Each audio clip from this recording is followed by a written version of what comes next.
धन्यवाद दोस्तों। आज की इस वीडियो की टॉपिक है कांस्टेंट। वीडियो को शुरू करने से पहले ही मैं आप लोगों को बता दूं, जो भी मेरा वेरिएबल वाला वीडियो नहीं देखा है, जाओ जाके देख लो पहले, उसके बाद ये वाली वीडियो फॉलो करना।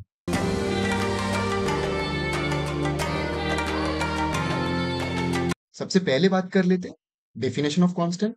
तो कांस्टेंट भी ना ऑलमोस्ट सिमिलर लाइक वेरिएबल है with some certain rules in it. तो चलिए रूल्स के बारे में जान लेते हैं। सबसे पहली रूल जो कांस्टेंट बोलता है वो ये है कि कोई भी कांस्टेंट को आप जब डिक्लेयर करोगे, that is the time you have to define it.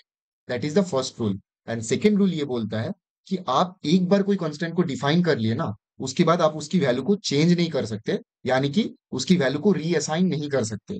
Third rule ये है, Go compiler at the time of compilation constant की वैल्यू को चेक करता है, और अगर उसको वो कांस्टेंट की वैल्यू नहीं मिलता है तो वो एरर थ्रो करते हैं। ये है तीन rule of declaring a constant.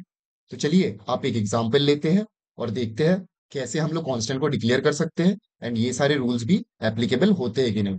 तो ठीक है, सबसे पहले ही बात कर लेते हैं सिंटैक्स की। तो अगर हम सिंटैक्स की बात करें ना, तो सबसे पहले आता है कीवर्ड। तो कांस्टेंट को डिक्लेयर करने के लिए जो कीवर्ड इस्तेमाल होता है उसका नाम है const. So you have to use const keyword to declaring a constant.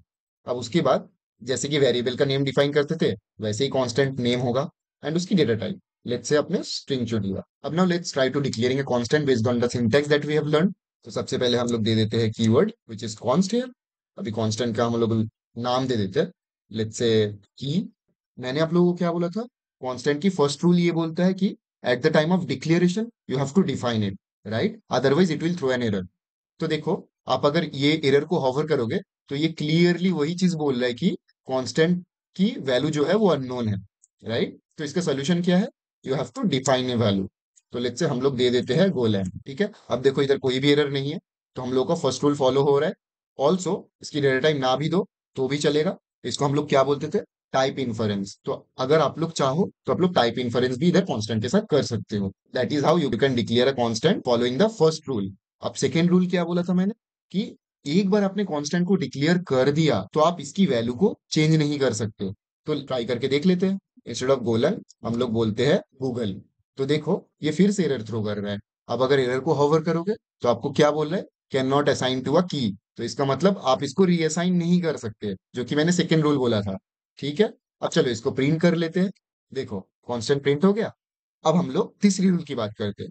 तो तीसरी रूल क्या बोला था, कि गो कंपाइलर को कंपाइल टाइम में कांस्टेंट की वैल्यू चाहिए होते हैं। ठीक है, अब चलिए इस चीज को भी प्रूव करके देख लेते हैं। तो लेट्स से हम लोग एक कांस्टेंट डिक्लेयर करते हैं स्क्वायर रूट नाम के SQRT के। उसमें हम लोग ऐसा कुछ करेंगे जो कि रन टाइम पे हमको डेटा जनरेट करके देगा, ना कि कांस्टेंट टाइम पे।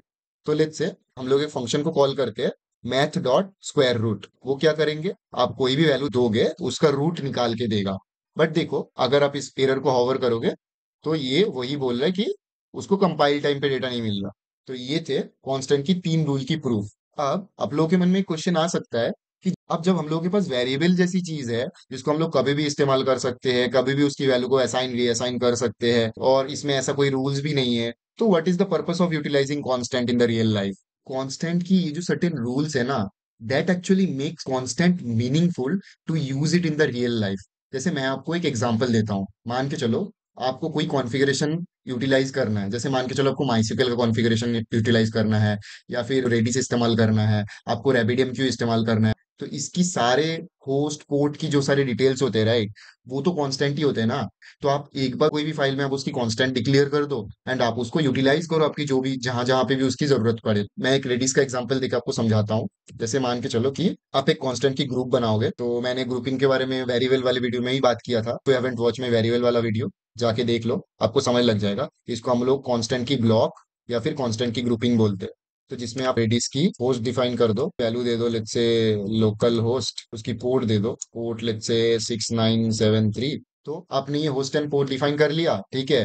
That's how you can group a constant. अब इस कांस्टेंट को आप कोई मेथड के अंदर यूटिलाइज कर सकते हो। जब भी वो वाला मेथड कॉल होगा, वो मेथड ये कांस्टेंट को यूटिलाइज करेंगे to connect with Redis, and उसकी कनेक्शन को वो एज अ रिस्पॉन्स रिटर्न करेंगे। ठीक है, दैट्स हाउ आप इस्तेमाल कर सकते हो। इसके अलावा भी बहुत सारे तरीके का इस्तेमाल है। जैसे अपने आपकी रेडिस की कैशे में आप सेशन स्टोर करके रखा है, ठीक है, तो बेस्ड ऑन यूजर डिटेल्स, मान के चलो बेस्ड ऑन बस आईडी या फिर बेस्ड ऑन यूजर नेम, आप उसकी जो भी सेशन डिटेल्स है वो आप फेच कर रहे हो, ठीक है, तो उस केस में भी आपकी की जो है, राइट, यूजर नेम जो है वो तो कांस्टेंट होंगे ना, तो यू कैन डिफाइन दैट। तो that's how you can utilize constant in the real life.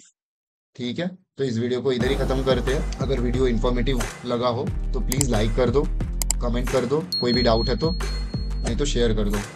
Thank you so much.